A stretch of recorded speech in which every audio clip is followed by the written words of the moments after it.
दारू एटीएम, शराबी एटीएम। उस गांव में बलबीर सिंह बहुत हिम्मत वाला है कहकर बड़ा नाम था। वो किसी से डरना गांव में किसी ने नहीं देखा। अगर किसी घर में चोर घुसे या कोई चिचोरा रास्ते से चल रहे लड़की को छेड़ा तो वो तुरंत उन्हें पकड़कर उन्हें खूब पीटकर उस गांव के पुलिस स्टेशन में सौंपने तक वो नहीं रुकता था।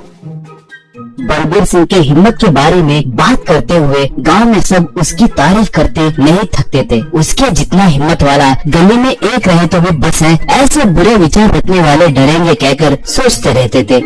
एक बार गांव को नया नया आया एक आदमी एक से, वैसे ये बलबीर क्या करते रहता है, उसे इतनी हिम्मत कैसे आई कहकर पूछा तो वो बलबीर सिंह कुछ नहीं करता, हर दम पीते रहता है। ऐसे पीने का भी एक कारण है, वो बचपन में डरपोक था, अंधेरे से डरता था, बिल्ली को देखे तो डरता था और आखिर में दीवार पे छिपकली को देखे तो भी डरता था। ये देखकर उसके पिता जो दारू की दुकान चलाते हुए अपने परिवार का पोषण करते थे, उन्होंने जैसे तैसे बेटे में से डर को निकालना है कहकर आए दिन 2 घूंट दारू पिलाकर उसे स्कूल को भिजाते थे। और तब से जो कुत्ते उसके पीछे पड़ते उन्हें बेरहमी से लात मारना, अगर क्लास में टीचर छेड़ी से मारे तो बिना डरे हाथ को दिखाकर मार खाना, ऐसे हिम्मत वाले काम करते रहता था। रणवीर कितना हिम्मत वाला है देखो तो कहकर आश्चर्य होकर देखते तो ऐसे हिम्मत दिखाने में बहुत मजा रहा है सोचकर उसे दिन भर दारू पीना आदत से पड़ गया। इतने हिम्मत वाले बलबीर को उसकी पत्नी गुरलीन की डांट से बहुत डर लगता है।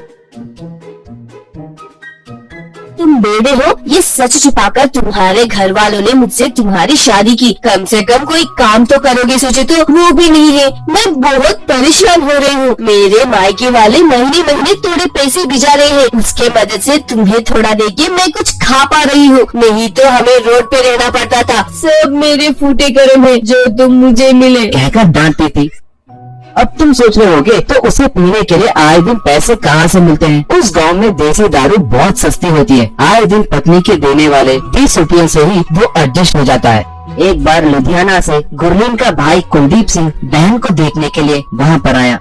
2 दिन रहने के बाद उसे वहाँ की पूरी बात समझ में आ गई। वो जीजा जी 1 रुपया भी नहीं कमा रहे हैं। दीदी ऐसे कितने दिन रहोगी, उन्हें क्या काम आता है, किस विषय में उन्हें तजुर्बा है कहकर पूछा। वो तब मिले तो हर ब्रांड के दारू जरूर पी लेता है बस कहकर गुस्से से बोली। अरे वाह, तो और क्या चाहिए जीजा जी, आप पीने में इतने माहिर हैं ना, ऐसे खाली क्यों बैठते हो, चलिए आपके साथ मैं दारू की दुकान शुरू करूँगा कहा गुरलीन तब। क्या वाइन शॉप, उसके लिए लाखों का निवेश चाहिए ना, पूछी कुलदीप सिंह तब। उतने नहीं, सिर्फ 10,000 रुपयों से जीजा जी से मैं दारू की दुकान खुलवाऊंगा, वो भी साधारण दुकान नहीं, शराब का एटीएम लगाऊंगा। आते वक्त मैंने रास्ते में एक पुराना टेलीफोन बूथ को देखा, उसकी मरम्मत करके अच्छे से रंग डालकर दारू के बोतल मंगवाऊंगा। उसके अंदर बैठकर जीजा जी रात के 10 बजे के बाद से सुबह तक दारू के बोतल साधारण दाम से 2-3 गुना ज्यादा बढ़ाकर बेचेगी। गाँव में सारे दारू के दुकान 10 बजे के बाद बंद किए तो हम हमारे एटीएम को रात के 10 बजे से लेकर सुबह 4 बजे तक खुला रखेंगे कहा गुरलीन डरते हुए। बाप रे,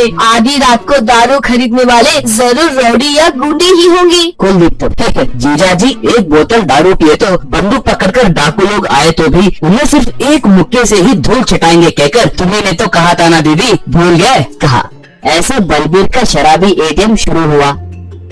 गांव में के दारू के दुकान बंद होने के बाद ग्राहक वहां पर आकर पैसे काउंटर में रखकर जो ब्रांड चाहिए उसका स्विच दबाते ही दरवाजा बंद करके अंदर बैठा बलबीर उस ब्रांड के शीशे को काउंटर के पास रखना, शराबी लोग उन्हें लेकर जाना, ये सब अच्छे से चलने लगा था।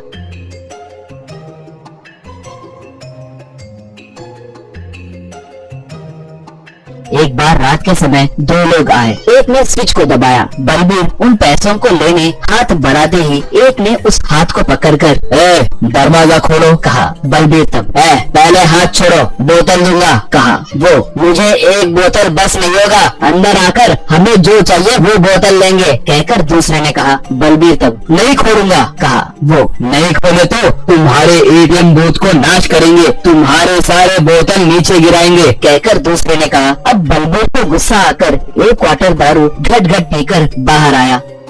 बलबीर तब मैंने तुम्हारे जैसों को बहुत देखा है, तुम क्या चीज हो कहकर दोनों को पकड़कर पागल कुत्तों के जैसे उन्हें मारते हुए घसीटने लगा।